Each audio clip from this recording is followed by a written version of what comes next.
and get them out, hold them up. Welcome to the Coaches Show with the Sideline guys and Coach Lenny Jankowski. Thanks for joining us on your Tuesday evening. We appreciate it, however you're watching right here on the Sideline and Buzz TV.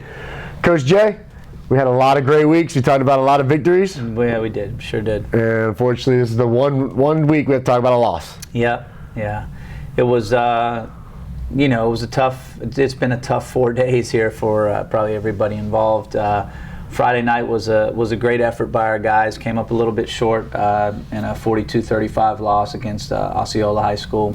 I really want to thank all of our fans for making that trip. We had another great turnout as usual. Our kids continue to just make me proud in every way, shape, or form. You know, they were very classy in defeat. Played till the bitter end. We ended up, as I mentioned, coming up a little bit short.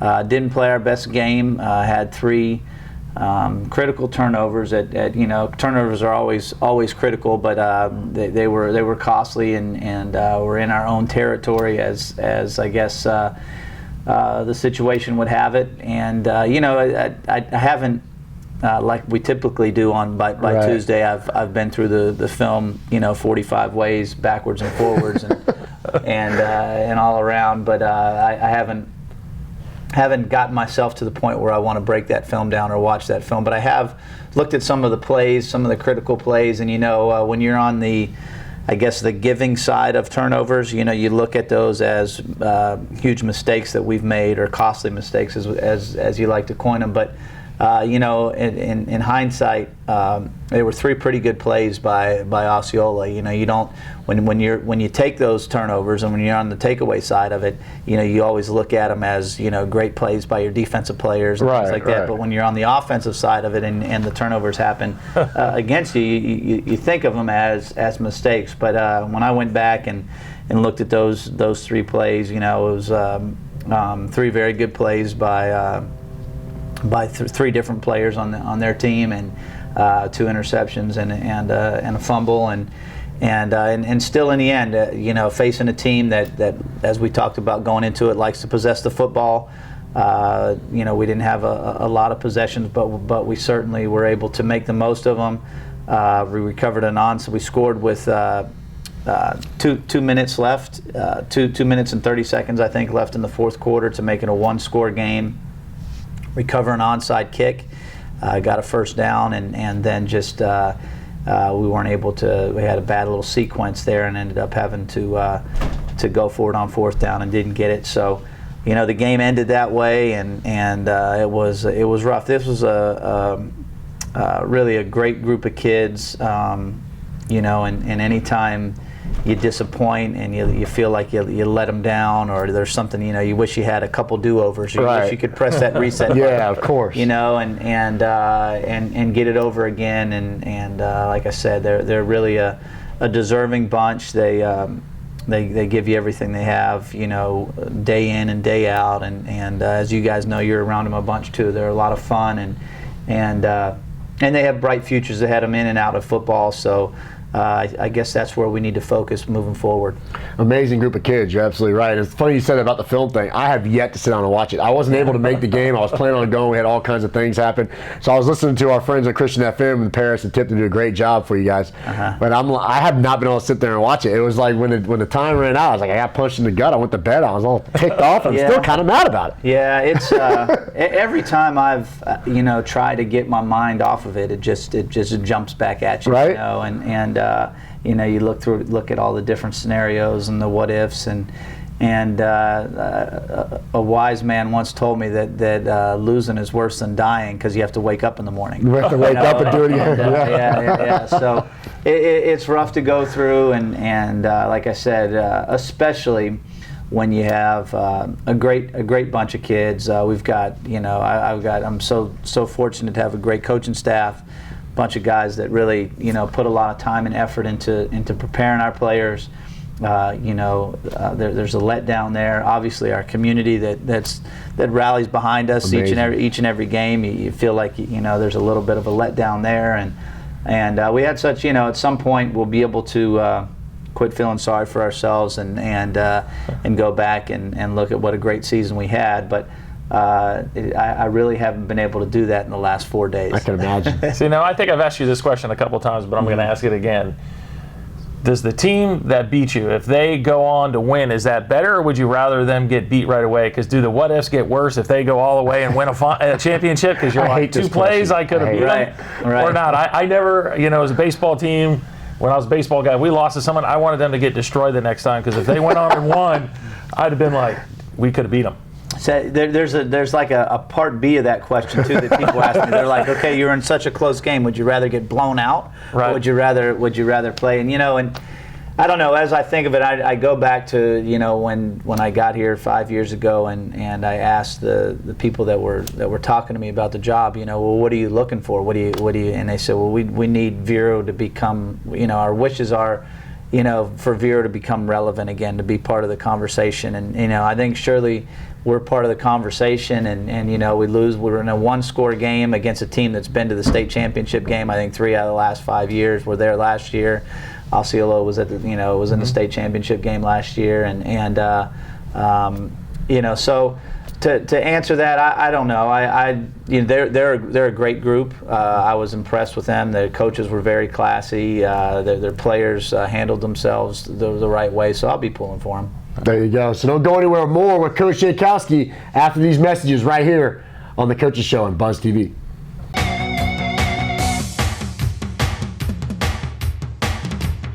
Join us for an adventure weekdays at 4:30 and 8:30 on Buzz TV Network. Bay Street Pharmacy in Sebastian invites you to see our new selection of holiday cards and gifts. For more than 30 years, Bay Street Pharmacy has been your neighborhood pharmacy and one-stop healthcare center, offering prompt personal service, home delivery, and a dedicated staff that treats our customers like family with care and compassion. Now we have wonderful cards and gifts for the holiday season. Bay Street Pharmacy, where caring people care for you. Buzz TV Network is now the fastest growing new media outlet on the Space and Treasure Coast.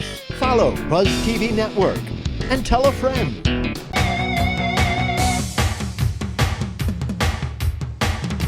And welcome back. It's the Coaches Show right here on the Sideline and Buzz TV. Thanks for joining us, however you join us, on the show that takes you in and out of the huddle, on off the court, on off the field, in and out of the locker, with everything in River County area and much, much more. Thanks for joining us right here on Buzz TV. Coach Jay, that's a tough loss we were talking about right there, but the good thing is you get to talk to your seniors. They get to graduate and move on. Some of the guys that will be leaving is MJ McGriff. A complete stud who definitely stepped up when needed it most. And an offense, we just talked last segment about how hard that loss was. When you can score 21 points against a football team as good as Kissimmee Osceola in 8 minutes, you knew you had a chance. So, it's tough. And with a guy like MJ McGriff, talk about him and what he gave you in his career. Wow, we're going to need a lot more than one segment. MJ was for the last 2 seasons. And I know I'm probably talking to a lot of our fans that are there every Friday night. Right. He's such a joy to watch play. On Friday nights, I become our players' biggest fans. And you go through the process and everything through the week, and then you get to watch them do their thing. And MJ was the guy that for the last 2 years, when the situation got tougher, or the opponent got tougher, or the competition was at the peak, he stepped up and just made play after play, any way, shape or form. He was, obviously he was a big weapon for us, so our opponents, regardless of who they were always game planning to try to stop him or neutralize him. So he had such a high football IQ that each and every week we were designing things to get him some touches and give him opportunity, and he really made the most of it. Had 4 touchdowns the other night. 2 rushing, 1 receiving, 1 punt return. What else can you say? He had an incredible senior year. His junior year has been written about. Often was a first-team 8A All-State player, and I would assume that a lot of those accolades will come his way this year. But more than anything, he's in addition to all that, he's an even better person. Really a cool kid, a lot of fun to be around, unselfish player. That's difficult because he is as competitive as anybody that I know. And then to have his type of skill set and be that competitive, but also on the flip side of that, be such a team player. I just think that speaks volumes for his character and what he's all about. He's got a bright future ahead of him. We've got a lot of really, really good seniors that and that's where my focus will go for this next part of the I guess season. You'd say is that trying to help these guys find places to play at the next level. MJ being one. Football's year-round sport, Derek. Year-round. It doesn't stop for him. Everything's year-round. That's now. it. Yeah. So you focus on the recruiting process for like MJ and some of the other seniors. Talk about a couple of the other seniors that you'll be losing to graduation. On the offensive side of the ball, I mean, we lose 9 starters. As I said, you swallow hard all your skill. Right. We lose all of our offensive skill. With the exception of Akeem Dixon. Akeem Dixon's our sophomore running back, so we're lucky and fortunate to have him for a couple more years. Yeah. And then I guess as it ends up, we end up losing 8 starters because we had two offensive linemen that will return as well, and Harry Wood and Alex Van Rens. But other than that, we lose some very, very common names that show up in the Press Journal on Saturday mornings, and their pictures are all over the place. All of our receivers, Sean Harvey, Chris Larson, Terrell Washington, MJ McGriff, you already mentioned. Of course, our senior quarterback, Carson Proctor. And then some, when we started the season, and we didn't finish with two senior offensive linemen, and Cam Hendricks, unfortunately, we talked about him at probably our first ever show. We lost him for the year right before the kickoff classic to a knee injury. So we sorely missed Cam. So he was a senior starter coming into the season, didn't end up getting to play a game. Jordan Simmons missed about the last half of the season. He was an senior offensive lineman, so we lost him. And then the other guys, we've got Hunter Godwin on the offensive line. We've got Ryan Terpstra that we lose on the offensive line, and Snook Cosgrave. So those guys, and then some of our key backups on the offensive line are seniors as well. Guys like Justin Kendrick and Brian Grudy and Jordan Chadwell. All those guys are gone and graduating. So that's just on the offensive side of the ball. Defensively, of course, the big name there is Patrick Bethel, Calvin Moment, Caleb Coleman. All those guys are starters. James Riley. Tyler Washington ended up starting the last couple games for us, Terrell's brother. So we lose those guys. Romance Snell was a big name that you guys had a lot of opportunity to watch play. Tyree Curtis, another D lineman. So there's some very, very high productive players that will lose to graduation. But like I tell everybody, I mean, with our program where it is right now, and I'm obviously super proud of where we're at with the program. We'll have seniors every year that have been productive, that have been mainstays on our lineup that we'll lose and we'll have to replace. So it'll provide opportunity for some of these younger guys. During the week for Thanksgiving, it's hard to be thankful for graduation. Yeah. Sometimes as a football coach. Don't go anywhere. More with Coach Jankowski right here on the Coaches Show, the Sideline, and Buzz TV.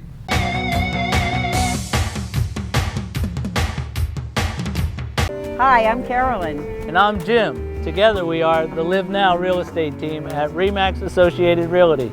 We know the Sebastian area real estate market very well, and we also know that buying or selling a home can be very serious business. But together we can reduce the stress and even have fun in the process. Along with our hundreds of satisfied clients, we really want you to live now and be happy too.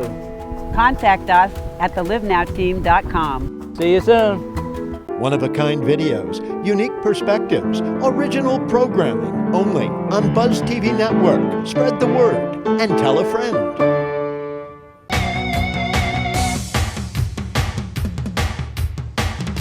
And welcome back. It's a Thanksgiving edition of the Coaches Show right here on the Sideline and Buzz TV. Listen, I know this is not a newsflash, but there's a shortage of turkeys this year. Yeah. But thankfully not in sports with Greg Hardy, Donald Sterling, and of course, myself, Jason Redmond.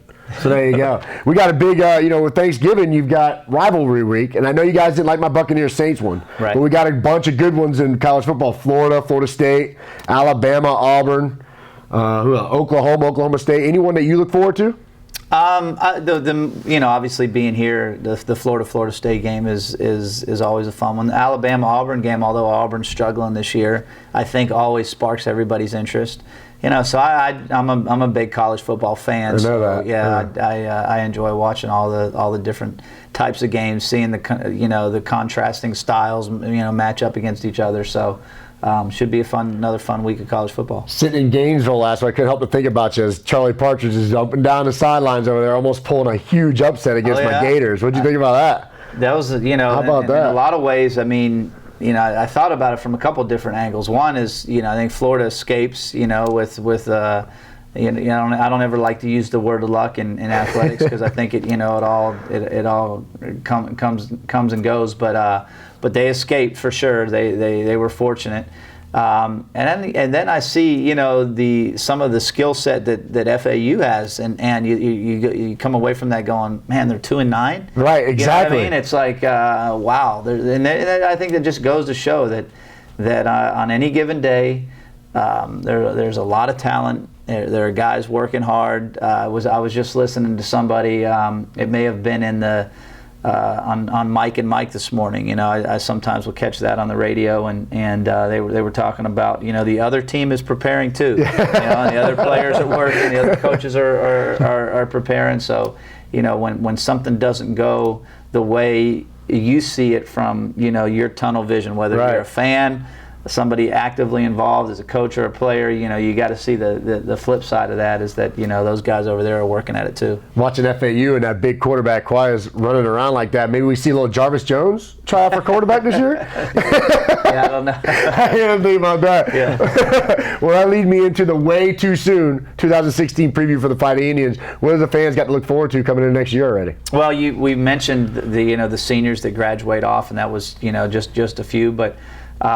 We have some guys returning. Obviously, I think offensively the big name there will be Akeem Dixon. We've got Jeremiah Pearson. So I think with both of those guys being quality backs, as I just think about it talking to you, I think that we may see some more two-back stuff with those guys just because I think you always got to play to your skill set. Right. Obviously, Mike Dean got. A bunch of reps as the backup quarterback this year, and he's a quality player, and I'll be excited about Mike. We've got some good young receivers, both from the JV and freshman teams, and some of our backups that we had this year. Guys like Mike Smith and Ian Peterson and Dylan Carter and Devontae Jones. These guys were all key backups for us, and we have some young JV receivers, Jamar Trusty, Jacob Bell, guys like that we'll be excited to get into the routine. And then even a couple guys from the freshman team, DeMarcus Harris, Javian Cuff. Those guys are really, really talented kids that I think will need to make an impact for us this spring. So yeah, I'm excited about on the offensive side of the ball, and then defensively, I think that going into it should again should be our strength. Although we lose some very, very key guys, not only with ability but with leadership. Right. Patrick Bethel, Calvin Moment, Caleb Coleman, James Riley. These are guys that were just big leaders for us. Right. With the losses of guys like that, we've got Davion Cross back, Corvin Moment. We've got, you mentioned Jarvis Jones, Leonard Williams, guys on the D-line, Ryan McDonough have all played a bunch. Our secondary was filled with juniors, Billy Dulce, Brandon Wallace, guys like that we will be excited about, and we'll look forward to seeing how they grow in the off season. I'm excited already. When does spring get here? I know you need a break, Coach, but let's get back to practice. Yeah, I really wish, and had high hopes for practicing this week. So it's been a little rough on myself. Just in planning. You talked about Thanksgiving week, and you never want to put the cart before the horse. Right. But we certainly had aspirations of being still at it this week, and so to talk about the future has been, a little rough. But again, you've got to move on and move forward, and move on to the next chapter in everybody's situation. Right. As you exit, the second round of the playoffs, you still got 2 back-to-back undefeated seasons, Coach. A lot to build on, a program that everybody likes to talk about. Never rebuilds, they always reload. And as you talk about 2016 already, you hear some names, and it sounds like they're reloading. Don't go anywhere. Up again after the break. The last round, the fourth quarter, if you will, the Coaches Show on this Thanksgiving edition of the Sideline Coaches Show on Buzz TV.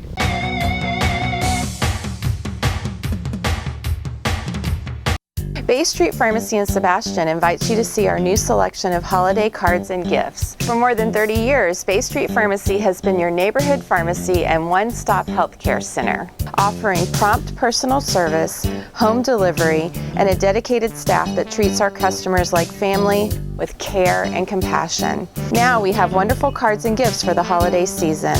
Bay Street Pharmacy, where caring people care for you.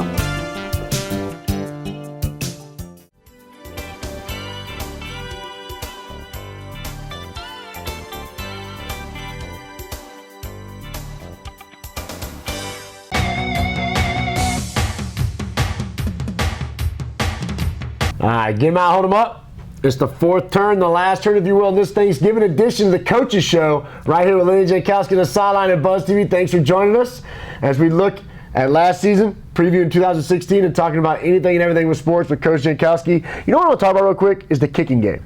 How important is the kicker? Because we were just talking about the Florida Gators off air. They go into overtime, they miss the stinking extra point, which puts them in a crucial spot. If FAU scores, they pretty much win the game on an extra point. How crucial is kicking when it comes down to it? I think it's the one area that that only gets discussed when it doesn't go the way it's supposed to go.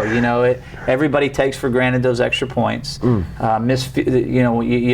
very rarely. Unless you're Michigan State, you very rarely talk about a made field goal. It's right. More often talked about when it's missed than when it's made.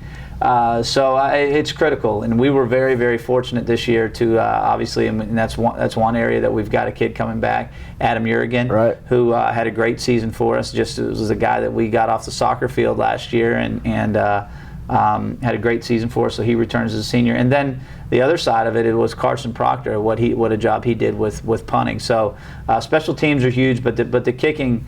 The kicking department. You think about being at the University of Florida, right? An SEC school. You're in the state of Florida, and it was just a couple weeks ago that they did an all-call throughout campus, an open tryout for a kicker. That's amazing that it can get to that point. But and I think coaches, college coaches in particular, are recognizing and realizing how critical it is, because when I first got into coaching, very rarely was there a kicker or a punter that was on scholarship. They were just taking guys that could do that and offering them a spot on the team as a walk-on. Well, now you see these guys, committing early on. You take the best, quote-unquote kicker in the country, and all of a sudden he's committing as a junior to, University of Alabama or wherever, and they're getting these guys in and getting them early, but. It's critical, and I can't believe that Florida is in the situation. And then I think kickers, once it becomes mental, and almost like the Steve Sachs thing. It becomes mental. It's tough, boy. It's tough. So Sachs and Knobloch come to mind when he says that. Yeah, that's crazy. Tough to battle back. I want to go back to our way too soon 2016. Segment there. For you, what's more exciting, the players that you're expecting to be good, seeing them turn into that, or the guy that comes out of nowhere and busts his butt? I think a couple of years ago, Law Firm did that. A guy come out of nowhere, just worked hard, put himself right into the starting lineup. Well, I think that there's a combination. Football is the ultimate team sport, right. And so you have all these guys, and I was thinking about this, I was so disappointed on that bus ride home, thinking about all the great kids that we have, and we talked about just the guys that make the newspapers all the time or make the starting lineup. But we've got a lot of guys that, even seniors, that were great role players that I feel deeply saddened about, because here you got guys that because everybody has a role. You got a 60-man roster, a 55-man roster, and you've got guys that have bought into whatever it is that you're preaching and saying, look, you're the next man up. You got to go to practice with that mindset, because it happens this fast. And so sometimes those opportunities present itself, and sometimes they don't.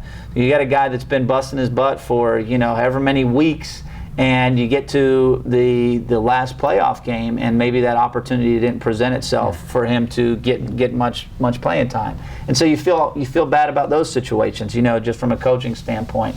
So there are a lot of different things that go through your mind. So I think that you need all of those guys. You need the guys that are as talented as however we bill them up to be, to continue to improve and get better and work through the offseason to compete against themselves. I saw a little clip on the Oregon coach this week. Yes. On the Fontaine or LaFontaine, the runner, the big runner that's from Oregon, and he has a picture of him in his office or in their locker room. And this was a guy that he was the best distance runner in the world.